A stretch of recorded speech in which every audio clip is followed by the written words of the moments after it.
ভাই দাঁড়ান, ভাবি মরে যাওয়ার পরে সারাক্ষণ দেখি তোমার হাতে খালি বাসি থাকে, ব্যাপারটা কি ভাই? তোমার ভাবি বাঁশির সুর খুব পছন্দ করতো। আমি যখন বাঁশি বাজাইতাম কান পাইতা পাশে বসে শুনতো। এখন তোমার ভাবিরে তো আর পামো না, তাই ওর ভালোবাসাটা একটু বুকের মধ্যে আঁকড়ে ধরে রাখছি। ভাই তোমার তো টাকা পয়সার কোনো কিছু অভাব নাই, তাহলে তুমি একটা বিয়ে করো না কে ভাই? বিয়া করলে স্ত্রী পাওয়া যাইব, কিন্তু ভালোবাসার মানুষ তো আর পাওয়া যাইব না, বুঝতে পারছো? তাই বলে কি এটা একটা জীবন হইলো? জীবন যে কোনটা ওইটাই তো বুঝলাম না।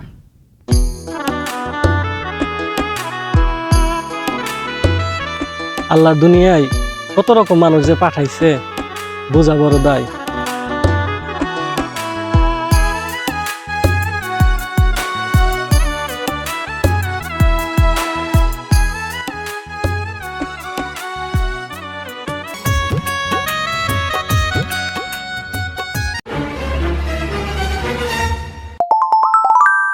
বাজান,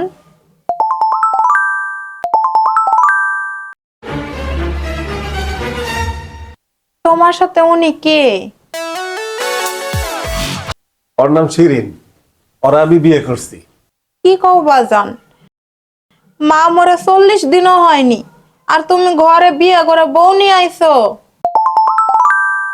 ইচ্ছা করে করি নাই, করতে বাধ্য হয়েছি।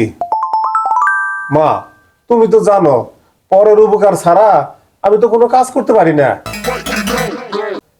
ভাত খাবারের অভাবে ওর বাপে আমার হাতে ওরে তুলে দিছে, তাই না করতে পারি নাই।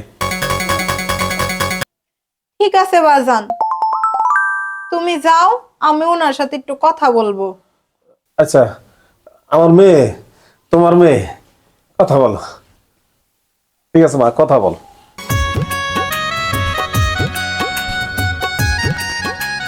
সত্যি করে বলো তো, তুমি কি সত্যি ভাত কাপড়ের অভাবে বিয়ে বসছো?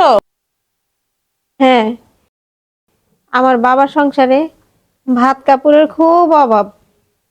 ঠিক আছে, ভাত কাপড় যত লাগে তুমি নাও, কিন্তু আমার মায়ের অধিকার নেওয়ার চেষ্টা করলে তোমার কল্লা আমি কেটে ফেলমু। কথাটা যেন মনে থাকে। কথাটা মনে থাকবে তো? হ্যাঁ, মনে থাকবে, খুব মনে থাকবে। আচ্ছা, যাও এখন।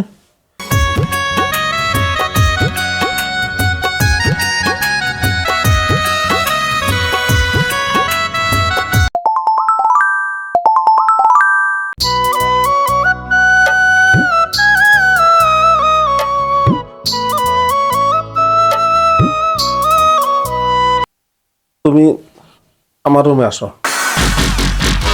কেন? কেন আবার? আমার সাথে ঘুমাবে? তা তো আমার পক্ষে সম্ভব না। সম্ভব না মানে? ডাক্তার বলছে একটানা 40 বছর স্বামীর বিছানায় যাওয়া যাবে না। এ কথা তুমি তো আগে বলনি। তাতে সমস্যা কি? আপনি তো পরের উপকার করেন। আপনি তো শুধুমাত্র ভাত কাপড়ের জন্য আমার বিয়ে করছেন, তাই না? এটা তুমি কি বলো? হ্যাঁ, ঠিকই বলছি। তবে 40 বছর পর দেখা যাবে কি করা যায়। থাক, 40 বছর পর আর দেখো লাগবো না। কি বিয়া করলাম রে, আজব বিয়া তো দেখি নাই। 40 বছর পরে বাসর করে? হ্যাঁ, কি বিয়া করলাম এটা? হ্যাঁ, কি কয় রে এটা? 40 বছর পর বলে বাসর করা লাগবো? এরকম তো বিয়া কোনোদিন দেখি নাই। হ্যাঁ, আগে তাহলে তাই বিয়াই করতাম না, তাহলে 40 বছর পরে মরে যায় হেরে বিয়া করতাম। 40 বছর পরে বলে বাসর করা লাগবো?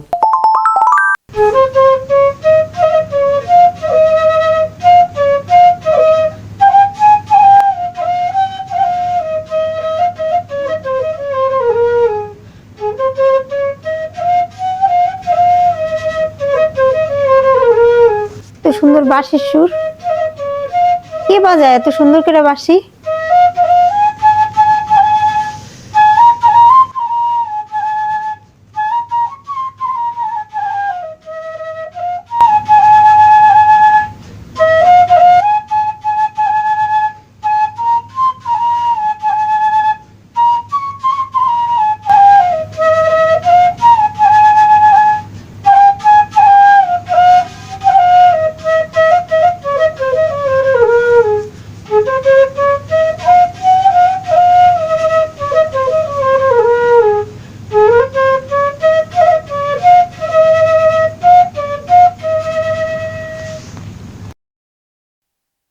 কেন? আর একটু বাঁশিটা বাজাও।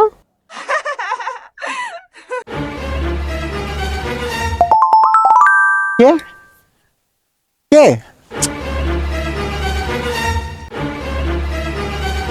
কাউকে তো দেখতেছি না। বাঁশি বাজাইতে কে বললো আমারে?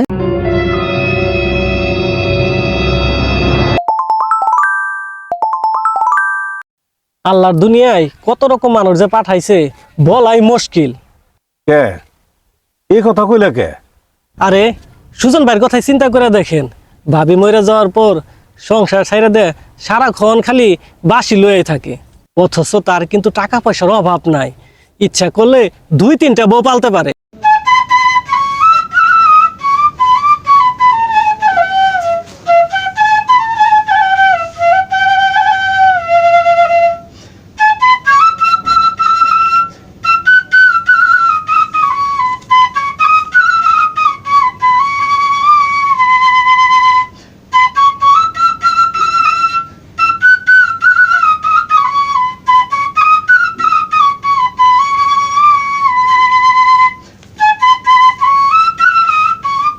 ও এই জন্যই তো কই যে আমার রুমে আসে না কে, এখানে দাঁড়ায় দাঁড়াইয়া এই রাত্রির গভীরে নাগরের বাঁশির সুর শোনা হইতাছে না? আয় আয়, মজা ধরে দেখাইতেছে, আয়।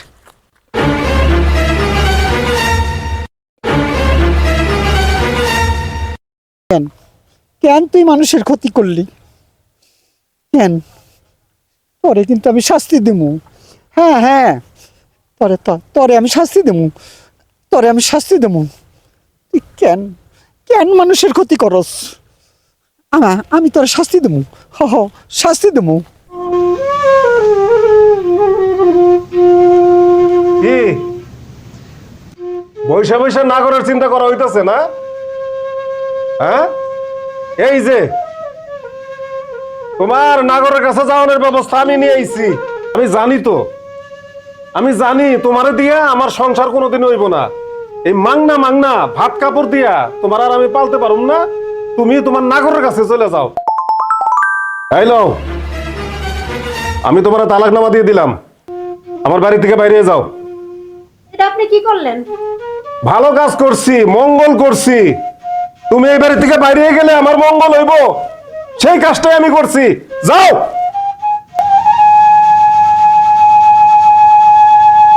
ভাত খায় বাতারের, তেল দেয় নাঙ্গের পায়, মাগি কোথাকার। তুই মানুষের ক্ষতি করস, তুই মানুষের অনেক ক্ষতি করস। তোরে আমি কবর দিমু। হ্যাঁ হ্যাঁ, তোরে আমি জ্যান্ত কবর দিমু, তোরে আমি জ্যান্ত কবর দিমু। কি তুমি? যা ক্ষতি হওয়ার তা তো হয়ে গেছে, এখন আর ওরে কবর দিয়া লাভ কি? তোমার কি ক্ষতি হয়েছে? আমার স্বামী আমারে তালাক দিছে। হ্যাঁ হ্যাঁ, বলো কি? আমি তোমার ক্ষতিপূরণ দিতে রাজি। বলো তুমি কি চাও? সংসার করার সুযোগ দাও, নালে তোমার বাসির সাথে আমারও কবর দাও। আমার ধন সম্পদের অভাব নাই, কিন্তু আমি যে সংসার বুঝি না। তোমার বোঝা লাগবো না, আমি বুঝলেই চলবে। সত্যি বলছো? আচ্ছা আচ্ছা, তাহলে চলো আমার বাড়িতে। হ্যাঁ, কিন্তু চলার পথে একটু বাঁশিতে সুর দাও। সত্যি? আচ্ছা আচ্ছা